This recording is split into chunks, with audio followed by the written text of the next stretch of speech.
It is a lovely day to go for a wander, go for an explore, and perhaps spend some time at your favourite Kimberley spot, your special spot. And gee, it's a region blessed with so many places you can go to and spend time and be inspired by the place and what you see. I had just such an experience visiting One Arm Point, Bardi-Jawi country. Now, if you go to One Arm Point community, it won't take you long to meet Rosanna Angus. As you will hear, Rosanna has many, many roles in the community right on the tip there at One Arm Point.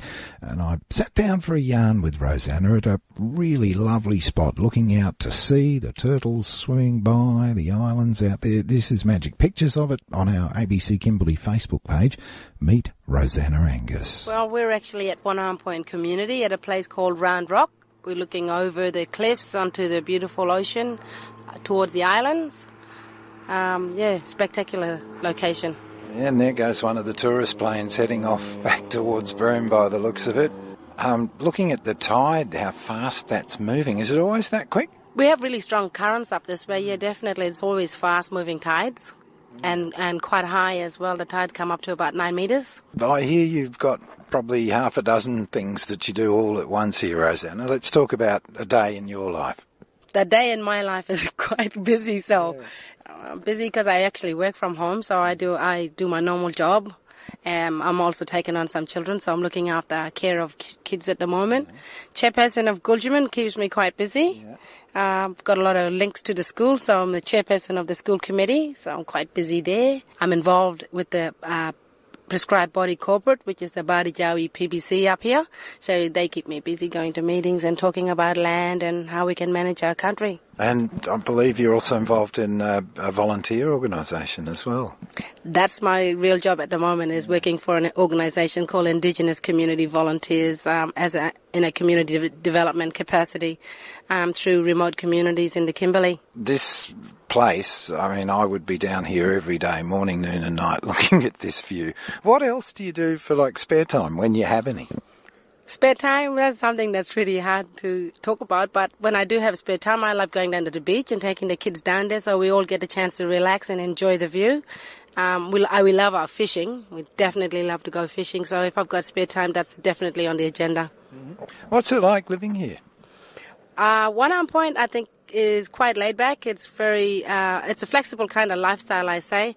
It's not like living in Broome and it's all structured and, everything's by time and it's quite busy. Out here you come and the lifestyle is so relaxed and laid back. It's just a really easygoing life. I mean, it's a really easygoing, lifestyle. Like you say, you have your normal duties, that you have your normal work that you can do, but in the afternoons you can, you have the opportunities to come and sit down in a beautiful spot like this or a beautiful beach down on Jolligo Beach and just look out and stare at nothing or do some fishing or oystering. Just enjoying a walk down on the beach. It takes you a couple of hours to drive here from Broome and it's quite a long, dusty, bumpy road in places. We are a long way from the big population centres. That must feel pretty good, but at times maybe it's a little bit challenging too. It's always challenging because a lot of our resources and agencies who support what's happening in the community are based in town. But we make do with the local resources we have in the community. And I think because it's so limited, we sort of just make do with what we got and sort of get by in life. So there's no big, great expectations. I'm asking everybody I meet this. That section of the road, the dirt stretch there, can be pretty challenging in the wet season. I'm guessing it's pretty horrible. Do you think there's a case to be made to get it sealed one day? What would you like to see happen? I'd love to see that road get sealed as soon as possible. I mean, it's not only draining on the drivers that go in, but also our vehicles that we've been using for the last few years. It's damaging. Not only damaging to the vehicles, but it's quite daunting to travel on that road, especially when, the safety of yourself or your kids or the vehicle isn't, to think about. I wish they're going to bitumize that road soon because then, like you say, the wear and tear on our cars as well is a big thing. We'll be able to travel to town on a cruisy bitumized highway, and feel comfortable travelling into Broome. I've seen just this week the government down in Canberra has been talking a lot about its vision for the future of Northern Australia, and in that there might be money for road projects like that. From Sitting here in the heart of Northern Australia, if you could identify something that we could all do, a project, an idea to make it a better place to live, can you think of something that you would suggest? There's a lot of opportunities. I sit on the prescribed body corporate, and there's opportunities in terms of economic opportunities for our mob up in the peninsula, and for something that the people up this way can actually do together. So there is opportunities in terms of the aquaculture, like the alimai. Alimai is a big, it's being talked about at the moment, and it's talked about as one of the opportunities for the three cultural groups to work together, in terms of business, creating business opportunities for our mob up this way as well. So there are opportunities in tourism as well, because the big push is cultural tourism, and for people to have a cultural experience. We're quite unique up this way because we still have our culture and we still have our land, and with that comes that knowledge and the pride to be able to tell people about this beautiful part of our country and the beauty of our culture. Would you like to see more tourists, more visitors than you currently get?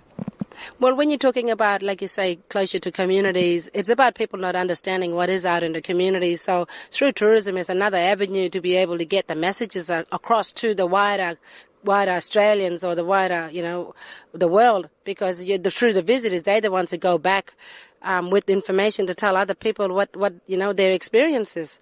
So through tourism, I think it's a way to be able to pass on your message, or way to be able to say to people, we are unique and we still exist, and this is how we want to exist. It's a way of getting to know each other, build reconciliation, but also to be able to say, like, reconciliation is about reconciling differences. And if people have differences, this is a good way of being able to talk about it and share it, and like I say, give people a broader understanding of our Indigenous culture. It's really good to meet you, Rosanna. Thank you so much.